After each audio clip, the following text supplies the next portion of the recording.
Welcome to సినీ జోష్. నేను మీ మహా.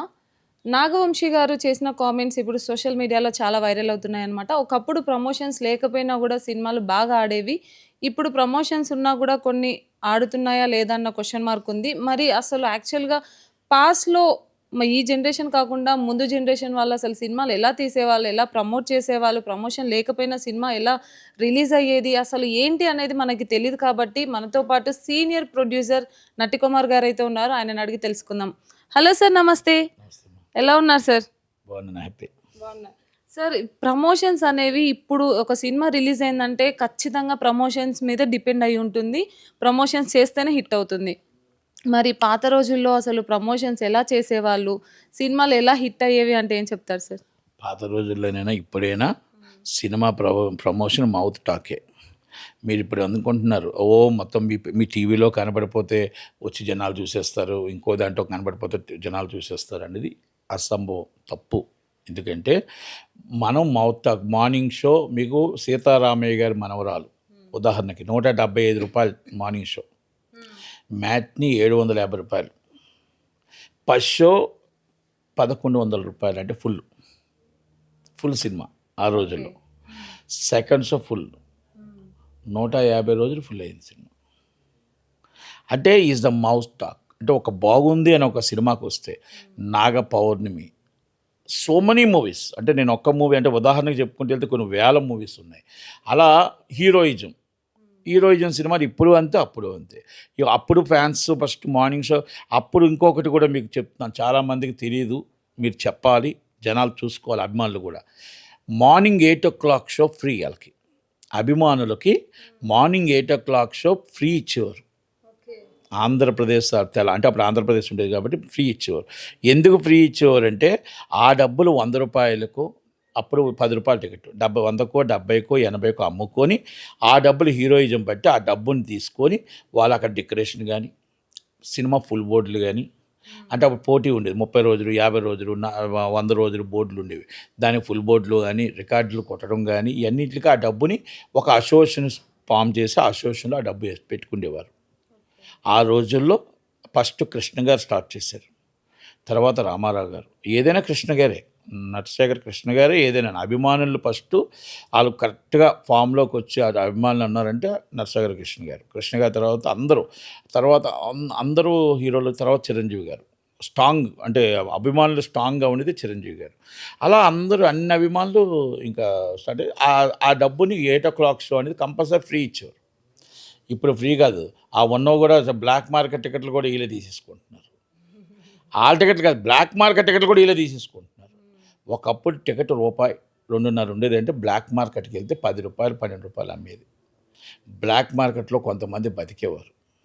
ఇప్పుడు బ్లాక్ మార్కెట్ లేదు, ఔర మార్కెట్ లేదు, ఏ మార్కెట్ లేదు. మొత్తం టోటల్గా గవర్నమెంటే రేటు 100 రెట్లు పెంచేసి ఆ డబ్బులు ప్రజల మీద భారం పడుతుంది. ఓకే, ఒకందుకి మేము ట్యాక్స్ ఇస్తున్నాం, వైట్ అమౌంట్ పే చేస్తున్నారు, దానివల్ల గవర్నమెంట్కి డబ్బులు వెళ్తున్నాయని అనడం తప్పేం లేదు.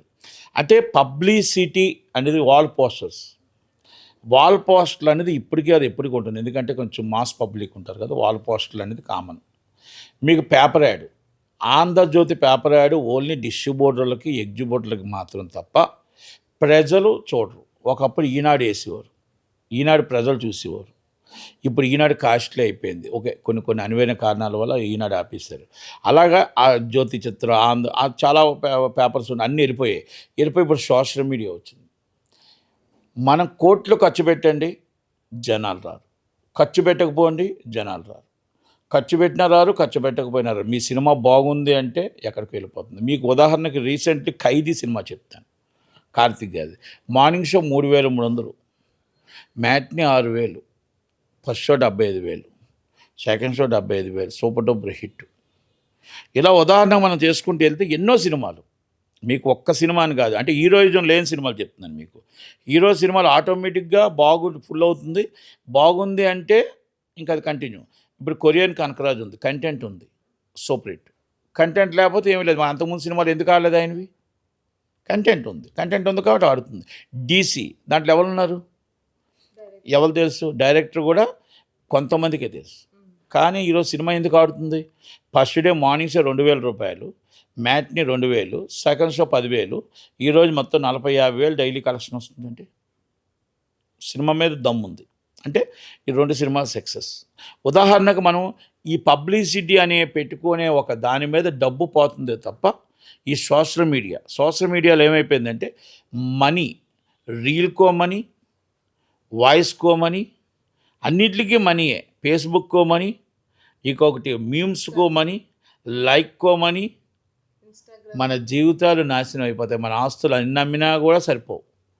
ఆదాని అంబానీ ఆస్తులు కూడా తీసుకొచ్చి అమ్మాలి ఇక్కడ. అంటే ఆ పరిస్థితికి మనం పబ్లిసిటీకి వెళ్ళిపోయాం. ఆ పబ్లిసిటీ మీకు నాగవంశీ మొన్న ఎందుకు చెప్పాడంటే, ఆ పబ్లిసిటీలు అన్నీ చేసినా సినిమా ఆడుతుంది అని గ్యారంటీ లేదు, ఓపెనింగ్ వస్తుందని గ్యారంటీ లేదు. ప్రజలు మార్నింగ్ మౌత్ టాక్ చూసిన తర్వాత బాగుంది అంటే సూపర్ హిట్, బాగోలేదు అనుకుంటే అదే దాంట్లో ఆగిపోతుంది. ఈ ఖర్చులన్నీ దండుగా మనం జాగ్రత్త చేసుకోవాలి. కానీ వినరు. హీరో వినడు, డైరెక్టర్ వినడు. మా డైరెక్టర్ సినిమా వచ్చి మాతో నాశనం చేశాడు ప్రొడ్యూసర్ అంటారు. మా హీరో వచ్చి సినిమా పబ్లిసిటీ చేయకుండా నాశనం చేస్తాడంటారు. డిస్ట్రిబ్యూటర్ వచ్చి నేను డబ్బు కట్టను అంటాడు. ఎగ్జిబ్యూటర్ వచ్చి అస్సలు సినిమా ఎక్కడ కనబడట్లేదు అంటాడు. అన్నీ వాళ్ళకి తెలుసు. కానీ ఈ డైలాగ్స్ కొడతారు. వీళ్ళ మెప్పుల కోసమే మేము అప్పులు చేసి మేము పబ్లిసిటీలు చేస్తున్నాం. వీళ్ళ మెప్పుల కోసమే మేము ఫైనాన్సర్లకు అప్పులు చేసి కడుతున్నాం. వీళ్ళ మెప్పుల కోసమే మేము ప్రెస్టేజ్ కోసం వీళ్ళందరికీ అప్పులు చేసి మేము సినిమా పేపర్ యాడ్లు వేయడం కానీ ఇంకోటి కానీ వాళ్ళ పోస్టులు ఒక్కటి సరిపోతుంది తప్ప ఇక తక్కువ అవసరం లేదు. మౌత్ టాక్ తప్ప ఇప్పుడు లేదు. మేము చిన్నప్పుడు కానీ ఇప్పుడు కానీ నాగవంశీ గారు చెప్పింది అక్షరాల కరెక్ట్. కానీ నేను మళ్ళా చెప్తున్నా, ఈరోజు రిలీజ్ సినిమాలు ఏం పబ్లిసిటీ ఉందని వెళ్తున్నాయి. మామూలుగా ఒక పోస్టులు పెడితే సూపర్ లైక్ అని కొడుతున్నారు అందరూ. ₹1 ఖర్చు పెట్టట్లేదు. మొన్న రక్త చరిత్ర నేను చేశాను సినిమా, లక్షల మంది చూశారు. 10 లక్షలు పబ్లిసిటీ ఖర్చు పెట్టాను, ఇంక్లూడింగ్ క్యూబల్ అండ్ యూఎఫ్ఓస్. మరి ఆ సినిమా ఎందుకు ఆడింది? రిలీజ్ కదా, ఎలా రీచ్ అయింది అంటే సినిమాలో దమ్ముంటే, సినిమాకి ప్రేక్షకుడు ఆదరణ ఉంటే దాన్ని ఎవరు ఆపలేరు. కొలవర్ 3 అనే ఒక సినిమా ఉంది, నేనే ప్రొడ్యూసర్. మీకు అక్కడ పోస్టులు కూడా కనబడుతుంది. ఆ సినిమా నేను ఒక పోస్టులు వేసా. ఒక్క థియేటర్ వేస్తానంటే ఇవ్వనన్నారు థియేటర్. ఆ థియేటర్ 300 షోలు ఫుల్ అయింది. First time full, second time 3 కోట్లు, third time super collections.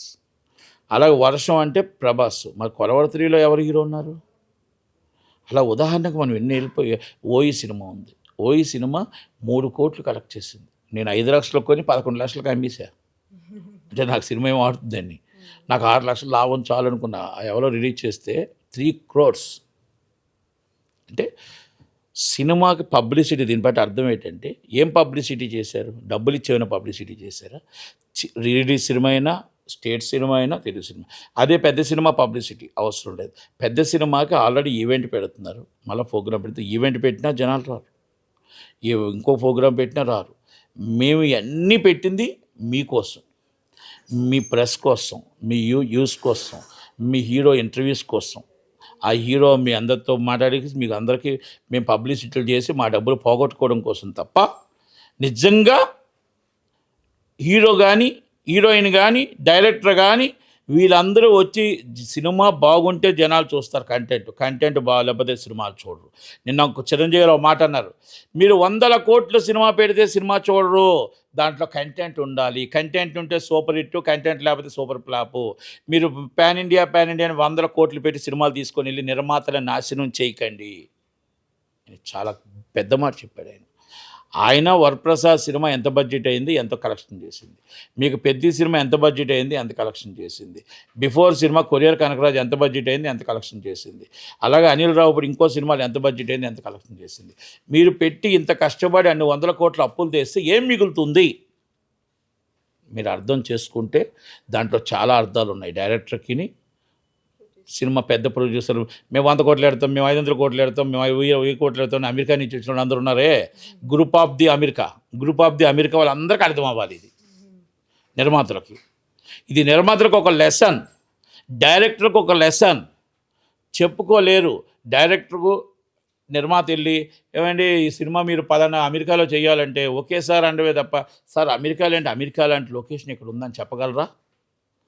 Director చెప్పగలరా? ఒప్పించగలరా? ఒకప్పుడు డైరెక్టరు సినిమాకి నిర్మాత డైరెక్టర్ ఉండేవాడు. ఒక రాఘవేంద్రరావు గారు, ఒక దాసరి నారాయణరావు గారు, అలా చాలామంది డైరెక్టర్లు ఉండేవారు. డిఫరెంట్ ముత్యాల సుబ్బయ్య గారు. ఈరోజు సినిమా అందరూ పాన్ ఇండియానే. క్యూబ్ డబ్బులు రాని హీరో కూడా పాన్ ఇండియా అంటారు. నాకు అదే ఆశ్చర్యంగా ఉంది. క్యూబ్ డబ్బులు రా వాళ్ళకి వేస్తే సినిమా పాన్ ఇండియా. ఏంటి బాబు పాన్ ఇండియా అంటే? పాన్ ఇండియా అంటే లక్ష్మీకళలో 10 టికెట్లక తెగిందయ్యా నీకంటే. అది నన్ను తొక్కేశారు. తొక్కకుండా నేను కానీ సినిమా చూస్తే ఆ సినిమా సూపర్ హిట్. నాకు థియేటర్లు ఇవ్వలేదు. నన్ను థియేటర్లు అణిచివేత. నేను ఆ వర్గానికి చెందినవాడిని కాదని, ఆ కులానికి చెందినవాడిని కాదని నన్ను తొక్కేశారండి అని ఒక డైలాగ్ చెప్తాడు ఒకడు. అంటే ఇవన్నీ నేను ఎందుకు చెప్పానంటే, నువ్వు ఏ కులం వాడివైనా, ఏ మతం వాడివైనా, ఎక్కడ వాడివైనా సినిమా కులం. నువ్వు సినిమా కంటెంట్ బాగుంటే నీ సినిమా థియేటర్లో ఒక థియేటర్ నుంచి 100 థియేటర్లు అవుతాయి. సినిమా బాగాలేకపోతే ఉన్న థియేటర్లో షో కూడా తీసేస్తారు. ఇది మనం అర్థం చేసుకోవాలా. ఇది చాలామందికి బాధ అనిపించవచ్చు. ఎనీ పెద్ద హీరో, ఎనీ హీరో. కులాలు ఇక్కడ పాలించవు, మతాలు పాలించవు. సినిమా కులం. Content is hero. కంటెంట్ బాగుంటే పెద్ద హీరో, కంటెంట్ బాగాలేకపోతే ఏ సినిమా చిన్న హీరో. ఇది మనం అర్థం చేసుకోవాలా. నాగవంశీ గారు ముమ్మాటికి మాట్లాడింది ఇది అందరూ కలిపి నాగవంశీ గారిని అనుసరించి, నాగవంశీ గారు చెప్పిన మాటలుగా నిజంగా విని వీళ్ళందరూ మార్చుకుంటే ₹1 2 చిన్న సినిమాకి ₹1 మిగులుతుంది, పెద్ద సినిమాకి 3 కోట్లు మిగులుతుంది. మీ అందరికీ మీరే మాకు ఎదురు ఇవ్వాలి. హీరో డేట్స్ అంటే హీరో ఇంటర్వ్యూ కావాలనుకోండి, మీ యూట్యూబ్ నుంచి మొత్తం టోటల్గా మాకు ఇంటర్వ్యూస్కి మీరే డబ్బులు ఇవ్వాలి. అలా చేయాలి. కానీ మేము మీకు డబ్బులు ఇచ్చి పబ్లిసిటీ చేసుకోండి బాబోయ్ అనే పరిస్థితి ఉంది. Is the not correct. అందుకని ఇవన్నీ మీరు పబ్లిసిటీలు చేసినా థియేటర్కి జనాలు రారు. బాగుంటే మౌత్ టాక్తో సినిమా మార్నింగ్ షో బాగుంటే మీకు మ్యాట్నీ నుంచి జనాలు పెరుగుతారు. ఇది మాత్రం మనం ఇప్పుడు ఇది మా చిన్నప్పుడు మనం పుట్టక ముందు నుంచి ఇదే ఆనవాయితీ నడుస్తుంది. ఇప్పుడు కూడా ఇదే నడుస్తుందని ఉదాహరణకి చెప్తున్నాను. Thank you very much. Thank you.